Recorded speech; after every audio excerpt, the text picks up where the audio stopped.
Masayang araw mga ka-PL. Nako po, hayahay na ngayon sa abroad si Saldico mga kababayan.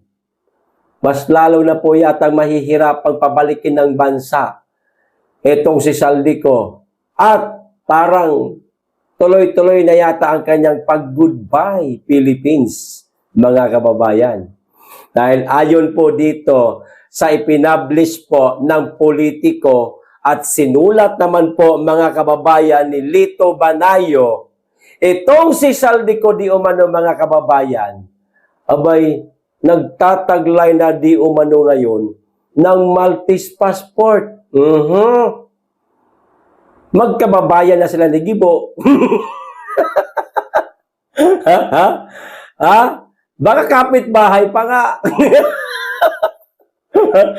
Di ba kayo napabalita, ilang buwan na po ang nakalipas mga kababayan, na itong si Gibo di umano, meron ding Maltese passport. Aba, dyan pala ang takbuhan ninyo ha. Bongbong Marcos, meron ka na rin bang kuta dyan sa Maltese? Ha? Bantayan mo yung pinsan mo, Marcos. Baka sa susunod na araw, mababalitaan namin, may Maltese passport na rin siya. Ano? Isang compound kayo dyan. Ha? O ito po ang balita mga kababayan. Isang oras pa lamang po ang nakakalipas. Mainit-init pa po ito. Nako, kung totoo ito, goodbye Saldico. Goodbye Philippines. Hayahay si Saldico. Karma na lang ang aabutin ninyo pagdating ng araw. O eto mga kababayan, kaya hayahay abroad? O yan, may question mark ho O, klaruhin natin, ano? Lito Banayo hits Saldico may hold Maltese passport. Ayan na, mga kababayan, ano? Klarong-klaro yung mukha ni Saldico, ayan, no? Maltese passport na sa likuran niya, political strategist Lito Banayo has raised questions over whether former Ako Bicol Party List Representative Saldico holds a Maltese passport amid growing calls for him to return to the Philippines to face corruption allegations. Sa palagay nyo, uuwi ng Pilipinas yung kawatan na yan at harapin itong mga inaakusa sa kanya. Sa ngayon kasi mga kababayan, lahat ng ito pag-aakusa pa rin. Kasi hindi pa naman po sila nagigilty. Ito'y sabi-sabi pa lamang ng ating mga kababayan, pero mabigat na po yung binitawan na testimonya ni Gutesa, mga kababayan, at ng mga kontraktor na kumanta sa Blue Ribbon Committee. Mabigat na po yun. Kaya yun po ang sinusundan natin. Tuloy. In his October 30 column for the Manila Standard, Banayo mused on the fate of lawmakers implicated in the multi-billion pesos flood control scandal, predicting that only contractors and low-level Department of Public Works and Highways or DPWH officials would face jail time. Yet, one Saldico, perhaps armed with a Maltese passport, is ensconced in some European villa or maybe a Caribbean hideaway, even a Colombian jungle, for all we know, Banayo wrote. Ayon nga yan sa mga sinulat ni Banayo. Malta, ito mga kababayan malalaman natin ngayon kung bakit nakakuha ng Maltese passport itong si Saldico. Bakit? Mayroon pong mga ibinigay ho dito, Malta, an EU member state previously offered citizenship through investment. Yun, may pera. No? Maraming nadalang pera.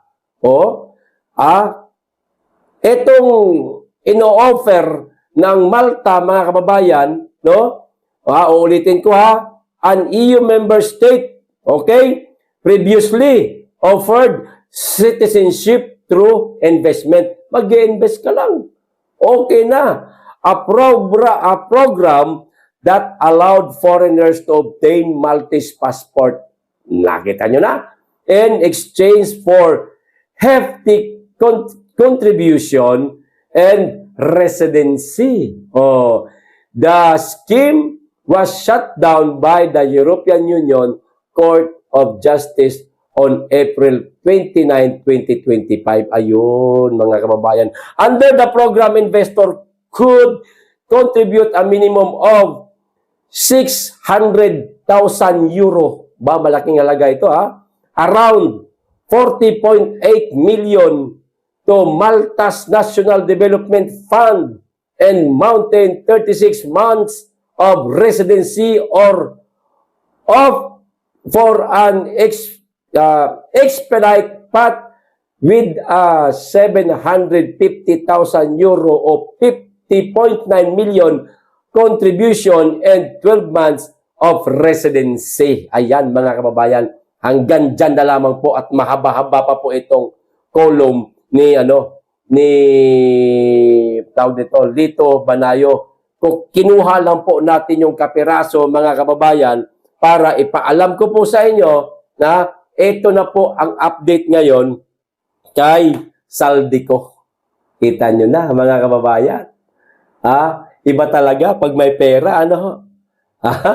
Iba talaga, ano? Kung totoo man ito, mga kababayan, goodbye Philippines na. Ang laki na po ng ngiti ngayon ni Saldico. Kukuya-kuya-kuy na kape-kape, di ba?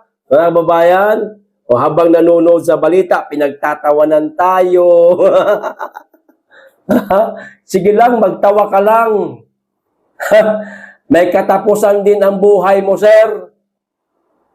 Dadating din ang araw na babawian ka ng nasa taas. Tignan natin kung hindi ka mahirapan sa pagpapahirap na gagawin sa iyo ng nasa taas, dala ng gaba-gaba. Gaba man, mga kababayan. Gaba sa Bisaya, karma sa iba pang lingwahe. Ayan. 'Di ba? Imposible. Ngayon, kung hindi talaga siya mahuli, hindi siya mapauwi, mapabalik dito sa ating bansa, yun na lamang po ang panghahawakan natin. Total, lahat naman mamamatay. No? Malay natin, baka pahirapan siya ni Lord, dahil sa mga nagawa niya kasalanan, di ba? Pero syempre, mas mainam po talaga na kumilos po ang ating bansa para mapauwi ng bansa itong si Saldico. Maganda kasi yung habang malakas pa siya na nakikita nating nililitis siya, mga kababayan, hanggang sa mapatunayan na siya guilty at siya'y magbabayad ng kanyang kasalanan sa loob ng rehas. Pera ho ng bayan ang winaldas nila. Ninakaw nila di umano, mga kababayan. At yan ang gusto talaga mangyari, nating lahat. Alamin kung sino itong mga nagkamal ng limpak-limpak na salapi mula sa kaban ng bayan sa pamamagitan na ginagawa nilang flood control project na ghost, incomplete, o hindi lang ghost, hindi lang incomplete, kundi ninakaw lang talaga yung pondo, wala ka makita ng mga proyekto. Kung ano yung sapa noon, yung pa rin ngayon. May isang poste, wala ka makita. Dapat talaga maparusahan. Ngayon, kung totoo man itong meron na siyang hawak ng Maltese passport, mga kababayan, sana gawa ng paraan ng ating pamahalaan. No? Ipakita nitong Marcos administration kung gaano siya kagaling. Diba? Yung dating Pangulong Duterte na wala namang kasalanan. Hindi pa naman po guilty. Nagawa nga nilang ipatapon. Diba? Sa dahig. Walang passport yun. si Pastor Apollo Kibuloy, na lahat ng mga inaakusa sa kanya, ibinasura na, matagal na ng panahon, binasura na ng korte. Pero kinalkal pa rin ho nila. Hanggang sa, yan na nga ang nangyari kay Pastor Kibuloy. Nasa piitan na ngayon. Di ba?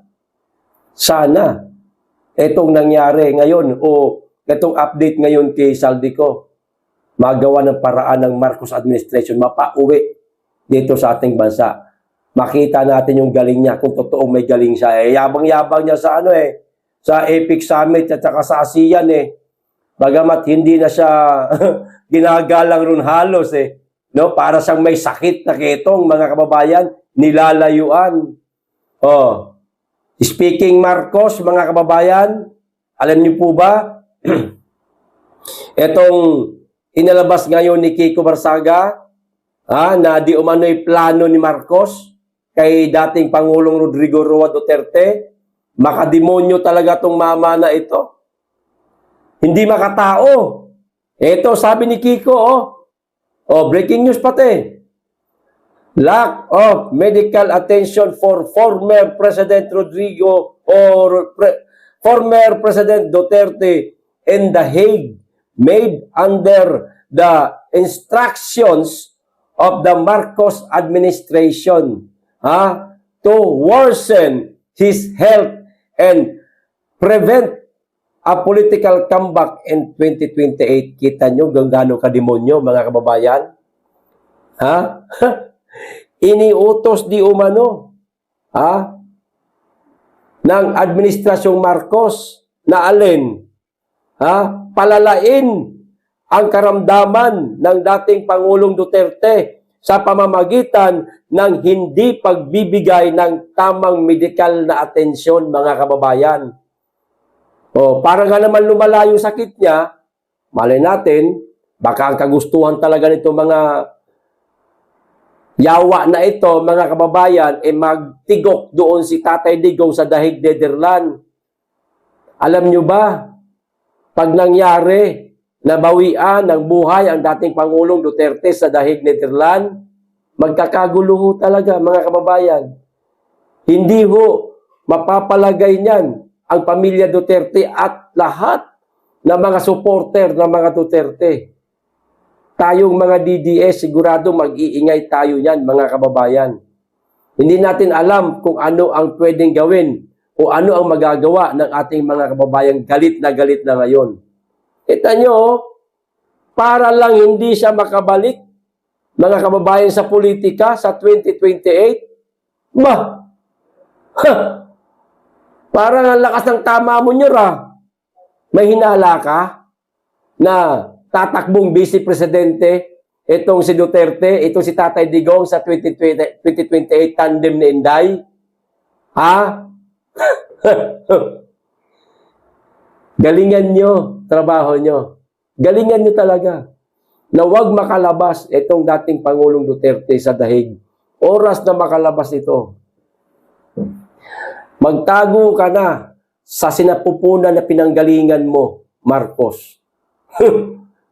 Sigurado yan. Isang sakong kaso ang ikakaso sa'yo nito. Kita nyo yung gaano kademonyo yung tao na yan?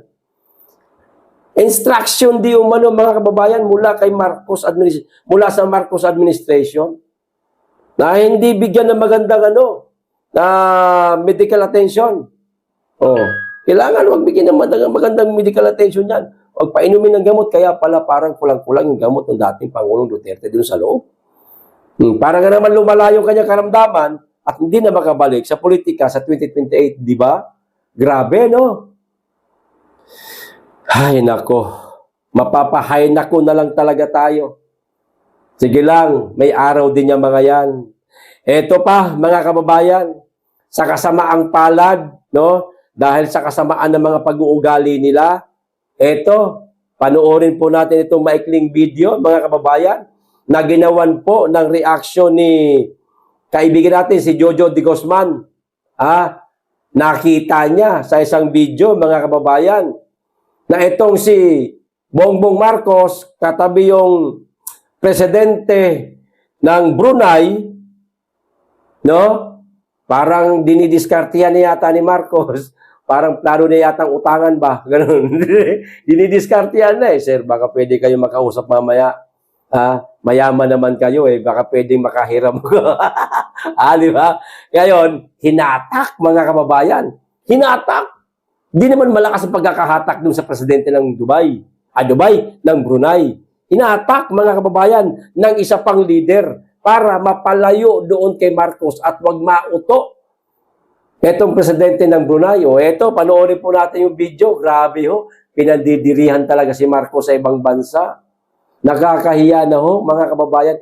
Ang kapal din ng mukha nitong mama na to, ano? Dumadalo sa mga summit-summit na yan, kahiya-hiya naman yung ginawa niya sa bansa natin.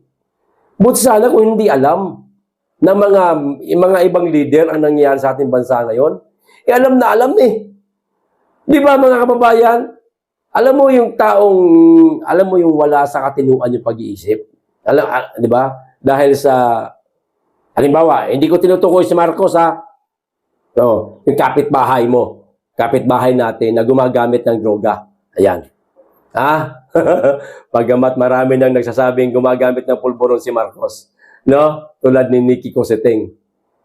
Pagka ang taong gumagamit ng droga, kahit na kahiya-hiya na siya, mga kababayan, wala siyang pakialam. Makapal ang mukha niyan. Makapal ang apog niyan kasi ang utak niyan nabalot na ng pagiging bangag ba. Ganon. Pupunta yan, dadalo yan. Dahil ho yun sa kapal ng mukha niya. Alam niya man po na pinag-uusapan, pinagchichismisan siya. Wala siyang pakialam. Basta siya makapal mukha, pupunta rin sa ibang bansa, mali natin, baka mangutang pa. Buti na lang at hindi siya pinakasamahan ng mabuti nitong mga ibang leader. Ito yung video, panoorin po natin. Nakita ninyo, magkatabi si Brunei, no? Brunei President Bolkiah at saka si Marcos biglang hinila ni Indonesian President Prabowo. Sabi niya, lika-lika, wag mong tabihan yan. Baka utangan ka yan or baka lagyan ka ng droga sa bulsa mo. Tignan ninyo naman nalatang hinila, Layo ka dyan, layo ka dyan. Di ba, mga kababayan? Hinila siya. Para wag mapalapit kay Marcos. Baka dinidiskartihan na mangutang yung taga Brunei. Utangan pala yung taga Brunei, utangan ni Marcos. Buti na lang at natulugan kaagad ni Prabowo bo yun. Natulugan kaagad, hinila. Si Marcos susunod-sunod sa likod na yung kita mo yung facial expression ng mukha niya, parang naiinis siya eh. Visit to, inatak pa, nilayo pa sa akin. Didiskarte na sana ako eh. Babiyahin na sana ako ng 14. Joke lang. Di ba? Ganyan po siya. Iniiwasan ng ibang leader, mga kababayan ng iba't ibang bansa. Kasi nga, ang baho niya na talaga. Ang baho na rin ngayon ng Pilipinas dahil sa administrasyong Marcos. Hindi po katulad ng dating administrasyon ni Tatay Digong, na si Tatay Digong hinahabol-habol. Sinasaluduhan ng respeto ng mga iba't ibang leader. Di ba? Ang layo ho ng diferensya. Kaya ngayon, hanggang sa ngayon, karamihan sa ating mga kababayan, Duterte brand of leadership pa rin ang hinahanap. Aminin natin yan. Yan ang katotohanan. Ito pa isang balita, si Marcos pa rin, mga kababayan, ako po. Siya kasi ang tampok kayo no? Dahil dito sa mga pagdalo niya sa APEC Summit, sa ASEAN Summit, di ba? Ito, mga kababayan, hindi gano'ng kakapal ang mukha nito mama na ito, Ito, Marcos, hihikayatin ang mga investors sa APEC, Pilipinas Reliable Partner para sa pamumuhunan. Kita nyo na? Hindi nag-iisip itong mama na ito. Marcos, tumingin ka. Tignan mo ang bansa mo kung ano nangyari. Ayusin mo muna ang problema ng bansa mo. bago ka manghikayat ng mga investor sa APEC. Oh, ito yung sa APEC Summit to, mga kababayan eh. Hindi nga marunong mahiyang kapal ng mukha. Oh, tiniyak ni Philippine Ambassador designate Bernadette Fernandez na gagamitin ni Marcos Jr. ang APEC Summit bilang pagkakataon upang hikayatin ang mga investors sa ibang bansa na maglagak ng negosyo sa Pilipinas. Hindi ka na nahiya? Ha? Napakalala na korupsyon sa bansa mo? Manghihikayat ka? Manghihikayat ka? Marcos, ano ba nangyari sa'yo? Ayon kay Fernandez, bukas at handang-handa ang bansa na tumanggap ng mga bagong pamumuhunan mula sa iba't ibang panig ng mundo. Oo nga, nariyan na tayo. Gusto natin lahat 'yan. Oh, handang-handa ang Pilipinas diyan. Eh ang tanong, yung ibang bansa handa na pumasok sa atin. Marcos, mag-isip-isip ka. Nililibak ka na nga ng ibang leader ng iba't ibang bansa. Nililibak ka na. Pinagchichismisan ka na. Nilalayuan ka pa.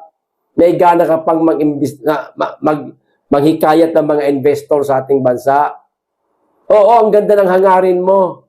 Pero sa ginagawa mong yan, lalo lang tayo pinagtatawanan. Siyempre, halimbawa, ako tong ibang, halimbawa, ako yung presidente ng isang bansa, nahihikayatin mo. Oo, tango lang ako ng tango sa'yo. Pero pagkatapos natin mag-usap, pagtatawanan kita. Si Trump nga eh, nagsusumipsip ka kay Trump eh. Paano nangyari? Tinabla ka. Hindi ka isinama doon sa 0% tariff. Sino lang? Malaysia, Cambodia, at saka Thailand. Walang Pilipinas. Hindi ka binigyan ni Trump ng pabonus. O, pamasko. Initsapwera ka. O, na para sa amin, pagkakaintindi namin, doon sa ginawa ni Trump, sanction mo yun. Binigyan ka niya ng kaunting palo. O, para magising ka. Hindi ka importante sa amin, ayusin mo yung bansa mo, o ipauwiin mo yung dating Pangulong Duterte, bago tayo magkaayos, bago ka makinabang sa akin. Parang ganun. Di mo ba naintindihan yon? Marcos, di mo naintindihan yan? Akala mo, desisyon lang yun ni Trump? Bigla ang desisyon? Hindi. Pinag-iisipan niya yan na hindi ka talaga bigyan ng 0% tariff. Dahil lumalabas na yun ang parusa niya sa'yo. Di ba, mga kababayan, ayusin mo muna yung bansa mo. O, idinagdag pa niya, hindi lamang handa ang Pilipinas, kundi napatunayan na rin itong maasahan at matibay na katuwang para sa mga negosyanteng nais magtayo o magpalawak na negosyo sa bansa. Talaga? Napatunayan na. Eh yung ibang mga negosyante nga sa bansa natin lumayas na. South Korea, magpapautang sana sa'yo. Anong ginawa? Binawi. Ibang mga negosyo dito sa bansa natin, nagsipagsara na. Tulad nung napakalaking asukarera, kung daw nagkakamali, sa Negros ba yun? Mga kababayan, nagsara na rin. Del Monte, nagsara na rin. Nagsara ba? Basta nabalitaan natin nakaraan yun. Ganun, parang, nabawasan na sila. Nagbawas yata ng empleyado, nagsara. Tapos, Ginoo ko, manghihikayat ka pa. Ito, sabi ni Fernandez, some of the important interventions that he may convey for the Philippines would be that the Philippines is ready for investment, but we are not only ready, we are also reliable. We are reliable partner. Ani Fernandez, mga kababayan. Ay, Ginoo ko, nananaginip ng gising itong si Marcos, mga kababayan, na makakakuha pa siya ng mga investor. Kawawa naman itong mama na to. Hayaan nyo na, trip niya lang yan. Alay natin, mga kababayan, sa lakas ng amats niya, sige nga, mag-trip tayo, manghikayat tayo ng mga investor na mamumuhunan sa bansa natin, malay natin, makatsamba tayo. Ha? Lakas mo mag-trip. Tigil mo yung trip mo niyan. O ito pa, isang balita, mga kababayan. Ako, ito, isang asong ulol na unsa na ni. Nabuang na ni siya, mga kababayan. O, kailan to? Ipinablish. October 31 lang. Bago lang, o. Bago lang, mga kababayan, o.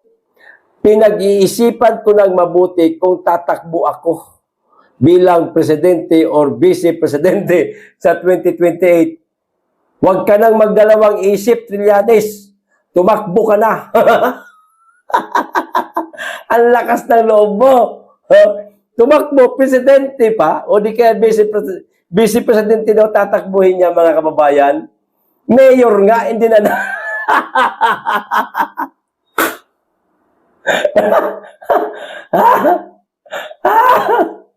Mayor nga, hindi ka nanalo eh. Subukan mo muna tumakbong barangay tanod. Barangay tanod? Barangay chairman. Kapitan. Subukan mo muna tumakbo sa pagkakapitan. Pag nanalo ka, unti-unti, pakyat, ganon. Mula ka sa senador, bumaba kang mayor, tumakbo ka, talo ka eh. Oh, ibaba mo pa. Kami mong barangay captain. Subukan mo. Pag hindi ka pa rin nanalo bilang barangay captain, Trillanes, manatili ka na lang tagatahol ng mga politikong naghahanap ng asong ulol. Total, may pera din naman siguro dyan. Meron ka naman siguro sweldo sa mga yan. Posibleng wala, no? Mga kababayan, sa panahon ngayon, wala na akong libre. Wala nang libre. Ultimo nga, punta kang palengke, bili ka ng malunggay, 5 pirasong, isang tali, 5 piso nga yan eh. Diba? Ay yung pang tagatahol ka, ng isang politiko, ay posibleng walang kapalit yan, mga kababayan. Di ba? Ito pa, huling balita. Di bagay pinaghihinalaan itong si Congressman Kiko Barsaga, mga kababayan, na di umano, pakawala ni BP Inday Sara. 1 linggo, 2 linggo, 3 linggo na yata nakalipas. Ito na, sumagot na ang kongresista, mga kababayan. Ito ho ang sabi niya. Nagkomento na si Cavite 4th District Representative Kiko Barsaga hinggil sa mga aligasyong pakawala o mano siya ng kampo ni Duterte. Alam niyo po kung anong sagot ni Barsaga? Simpleng-simple lang, mga kababayan, no? People are free to say whatever they want. Okay lang yun. Meow-meow. Tapos, mga lang kasimple, mga kababayan. Alam mo na sabihin sa akin ng ibang tao, sige, gawin lang nila, sabihin lang nila, basta, meow-meow. Gano'n lang kasimple. Lakas mang-asar, no? Mga kababayan. Ang lakas mang-asar ni Kiko, mga kababayan, pero para sa akin, no? Naniniwala ako sa bata na ito na hindi ito pakawala ni BP Inday Sara. Bakit? Hindi po ugali ng mga Duterte. At ni BP Inday Sara, yung maghahanap ka ng iba pang mga mambabatas dyan, no, para maging tagatahol mo, pakawalan mo, para pakahulin mo ng pakahulin, hindi na kinakailangan. BP Inday Sara pa lang, sapat na. Hindi pa nga nasisimulan yung bloodbath eh. Di ba? Ang tagal ko nang hinihintay yung bloodbath na yan eh. Yan ang hinihintay ko eh. Bakit? Siksik, liglig at umaapaw yun ng mga ebidensya, mga kababayan. Siguradong paliliguan silang lahat. At yun ang makakapagpabago sa buhay ni Da Junior, mga kababayan, kung matutuloy yung bloodbath na yun. Eh kaso, ang inihintay lang kasi ni Inday Sara, yung may pagpatuloy yung impeachment para mabitawan niya rin yung sinasabi niyang bloodbath. Eh kaso wala nang impeachment, mga kababayan eh. Malabo na eh. Kaya nga eto't ginugulo na lang nila eh, no? Gumagawa na naman sila ng panibagong issue. O bagamat hindi ito issue, bagamat katotohanan, o itong flood control project na wala namang makukulong. O para makalimutan na natin yung impeachment issue o impeachment case laban kay BP Inday Sara. At nakatutok tayo ngayon sa flood control project. Pabor din naman sa atin yun na wag na matuloy yung impeachment laban kay Inday. Pero wag po nating tatantanan itong flood control project, mga kababayan. Bakit? Kinakailangan po may managot, may makalabuso. Okay, hanggang dito lang. Maraming salamat. Mag-iingat kayo lagi at higit sa lahat, mahalin natin ang Pilipinas.